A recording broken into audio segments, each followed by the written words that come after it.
Hi guys, uh, my name is Pranav and I'm from Presidency University. I'm basically a second year engineering student, and my course is petroleum engineering.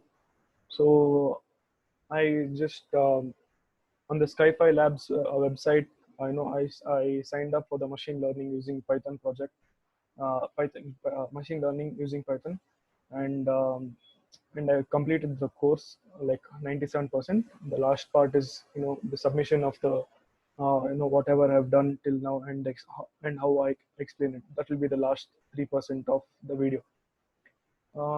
Okay, so this is basically an intro about me, and going into the uh, going into the project. We have the basically what we're trying to do using machine learning through Python is trying to solve the problem of Boston housing data problem, where there is enormous amount of data, and what we have to do is the data. It's basically around you can see the data. I shall Okay, here you can see the data. It's around like 505 columns or something, 505 rows. So it's an enormous amount of data, and what we have to do is we have to split the data properly, and first then to check what we have to check is the target at the end, meaning first we have to find which data here has the highest amount of correlation with the target value, and we have to compare them and then perform several calculations which I'll be explaining in this video. um, that's basically a gist of it. So I just started Python, so forgive me if there are some mistakes. So what we have to do first in any programming language is what we have to do is here we have to import library functions. Here NumPy, there is pandas, and there is matplotlib and matplotlib dot pyplot, etc. What they do is they help, suppose such as NumPy. NumPy helps us to carry out various mathematical functions, and matplotlib helps us to plot graphs, and when it's easier to show information in the form of graphs. So this is the basics. um, so there is the data concerning the Boston housing problem is already present in the sklearn. So what we have to do is using this Boston is equal to load Boston, and printing the Boston under description, we get the data which is there inside. Now we have the data for ourselves. What we have to do is work on this present data. So the data consists of so many attributes such as CRIM, where this means per capita crime rate per town. So how this depends on the price of the house is, if the per capita rate by town is more, obviously the rate of the houses in that particular area will be less. And so you can just look at this, and and one more factor is PT ratio, or the pupil teacher ratio by town. So the lesser the number of this pupil teacher ratio, the higher will be the price of the houses. So these are some variances. How these attributes affect the final pricing of the house. So after we get this data, what we do next is yeah, for further information, if you want, just if I missed out something, see, I have comments here. Like, you can just read that, and it's self-explanatory. So what we do here is we get the data. We are putting the data in the data frame named pandas. So pandas is what is already there. We have imported it, and now using the features, we are displaying the data which is being provided. So basically, this is a raw data, enormous amount of data, which we have to further break it down, and take that part which is important for us, and in order to calculate the price of the houses. So these are some of the basic functions which can perform, such as features indus, meaning here what we do is we're just printing the what do you say the columns, the column of indus, like so yeah, indus is here. You can correlate the values. See, first the zeroth value is 2.31. So this is the same, just printing whatever is here to here. I can just change this, and it will give me a different output. If I change this to Nox, Nox, so it will give me the data which is there in under the Nox 0.53853, 0.538. So this is just some simple calculations, or a simple way to familiarize yourself with the Python programming. Yeah, this is about it. Now, assigning a column name target. The target is the value which we have to find. In the sense, this is the factor on which the prices of the house will depend. So target, we get the target through the function, using this function, and we store it in a column named target. Okay, so what we do is now, see, this is a separate table, and this is a separate table. So what we do in the next step is to get this along here, as a whole one continuous table. So what we do here is, we use the concatenation, and here where it's given access is equal to 1. So basically access is, by default it will be 0, which means the concatenation takes place through row wise, in a row wise concatenation, but we want column wise concatenation. So hence we use the attribute of pd.concat as access is equal to 1. So here we can see the difference. Here the table is only till the lstat, but here we have merged both the whole table with the target values. Now it is one complete table, so it will be better, like to look at the data to understand whatever, rather than just looking at two different tables. That is one. And here, another small function we can perform is, finding the the max values or the minimum values from each particular, um, excuse me, each particular column. So from the target, we have the max, which is 50.0. We can similarly find the minimum value by just changing it to min, and we have 5.0. So that is the least target. So these are just simple functions which which you can perform. Now to analyze the data, we can obviously see that here, in this particular there are, after the decimal point, there are 4 digits. So but we want to just round it off to 2. And what the describe here does is, what it does is it gives us the mean of all these, what do you say, it gives us the mean of all each column. It gives us the mean of it. Then it gives the standard deviation, the count, as it is 506 counts per row, per column, sorry. And it gives us the the percentile, where which part of what is located in which percentile, 20 or 25 percentile, or 50 or 75 in the maximum. And here are the maximum values and the minimum values, like we just saw in the target, in the target column. We saw that maximum is 50.0 and the minimum is 5.0, just like that. So next what we do is, we come to the correlation. So correlation, when I say correlation, it means that how to relate two values to, what is the relation between them. So when we calculate the price for the Boston housing problems, so what we have to do is we have to find the factor which affects the most, which has the highest affecting factor, which is the highest affecting factor in the price of a house. Means this is the factor on which the price of the house depends the most. And any variances in this factor will, will significantly change the price of the house. So for getting which is the factor on which the price of the house depends, we use the correlation function, CORR. And here there are different types of correlation functions you can use, but here we are using Pearson. And here ABS stand for calculating the absolute values, because there are some negative values in the data provided. So if I just take ABS out, it will show us, the negative. See, these are the negative values, and we see that LStat is around -0.7. So meaning that it is inversely proportional to the target, whereas here Rm is positive 0.7. That here, and this is directly proportional to the price of the houses. So this is one thing. And next what we do is uh, and sorting it. And so to plot this particular graph, we use there are and we've already implemented it using the matplotlib library function.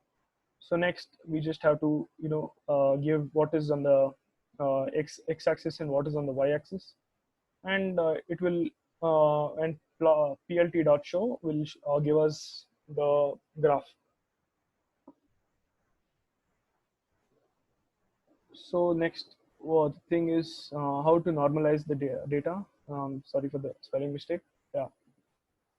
So we have x is equal to here.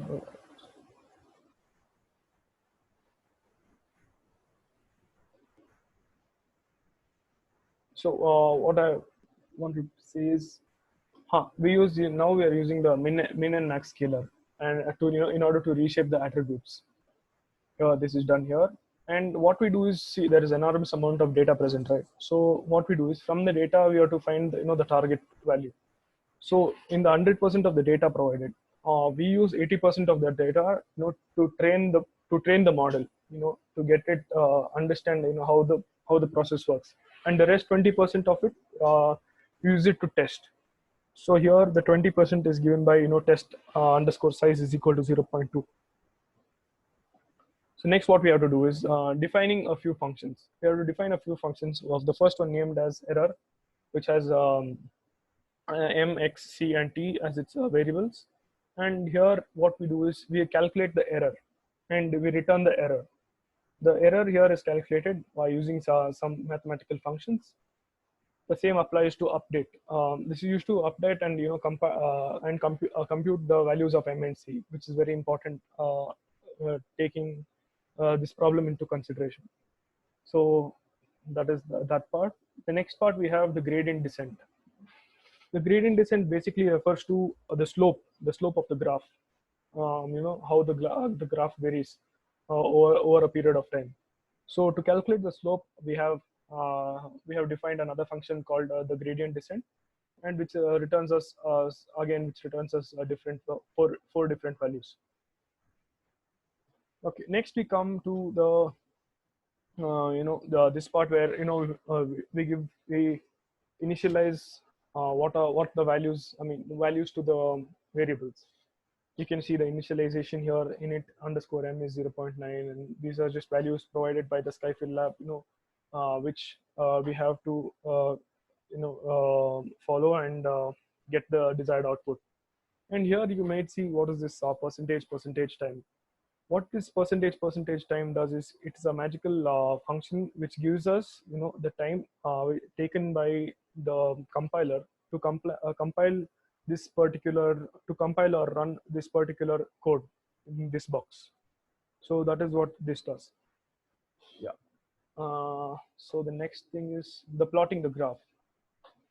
So now we have we have taken the 80% of the data to train the model. So from the 80% of the data, we try to plot a graph, and we see that the slope of this graph is negative, because it's going here. If it was positive, it would have been like this in like 45 degrees from the origin, in that way. But it's a negative slope because we have taken into consideration the L stat, because and here, as you can see, that L stat is inversely proportional to the target. So it is giving us basically it gives us a negative slope. Now to plot errors, we have obviously we have the plt.plot and several attributes of it, and then what we do is we assign errors on the y-axis and iterations on the x-axis. You can see that at first there is a large amount of errors, but over a period of time it decreases, and at the 250th mark it's basically 0.01 and similar to that. So what we do next is, now we want to plot the graph of, we want to plot a graph which shows us, which is basically this graph which we want to get. But what was prescribed in the Skyfi lab is, we make an animation video, but that did not work in my case. Not sure why, but I tried my best to get it, but it says the FFmpeg is not available, and yeah, I couldn't figure that part out. So what it basically does is, it is just this exact graph, but it is in the form of a video, where these points are already there, and it shows us, like, see, example for this. Here we see the slope. It's direct. It's just in one picture. Like, this is the slope. So what it does in this particular, what is expected from us in this particular graph through the animation is, see, the points are already plotted. The video gives us a, it gives a transition, meaning how uh, the slope is actually plotted. First it is like this, then it starts to slant along these lines. So that is basically, if you refer some other videos regarding to machine learning using Python, the project, several of the other guys, they have done it on YouTube. You can check that out. Yeah, that is one part where I couldn't get the output. So next, what do we do is, we get the predicted, no, we're testing the predicted, getting the predicted values. So the mean squared error is one of the, is a function, is an inbuilt function in NumPy, which helps us to calculate, the error. So we can see, with related to LStat, this is the error. If I change the LStat value there, it will give me a separate value. Yeah, this is LStat here. If I change it to, say, RM, it will give me a different value, like run all below.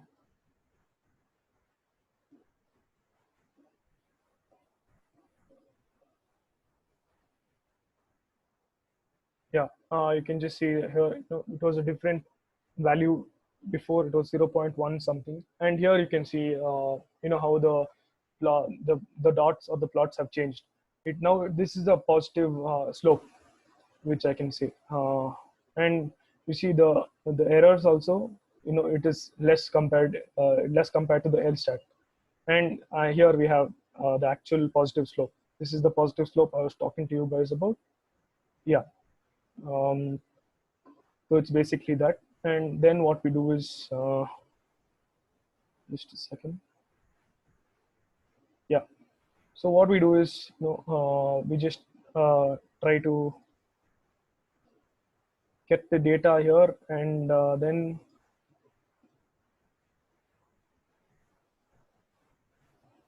yeah.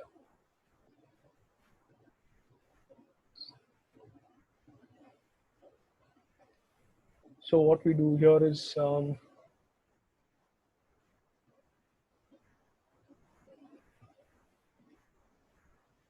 just a second. I don't know where this came out of, but let's just change it back to LStat.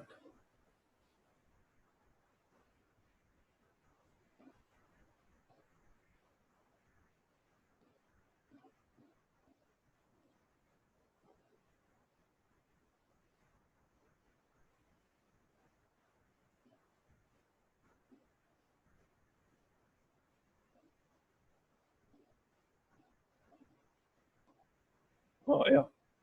This is how it actually is supposed to look. I don't know what went wrong with the RM. And then what we finally do is, we obtain the predicted values. Here, we use several attributes, and several attributes such as predicted.reshape to get it from -1 to 1. And there are several. I don't want to go into the depth of it, but if you just check it out on Google, or on Python software, relating to the Python software, you should be able to get that information. So basically, here is where I conclude my video, and thanks for watching. If you have any comments, please feel free to comment, and I'll try to get back I mean, I'll try to reply to you guys at the earliest. So thank you.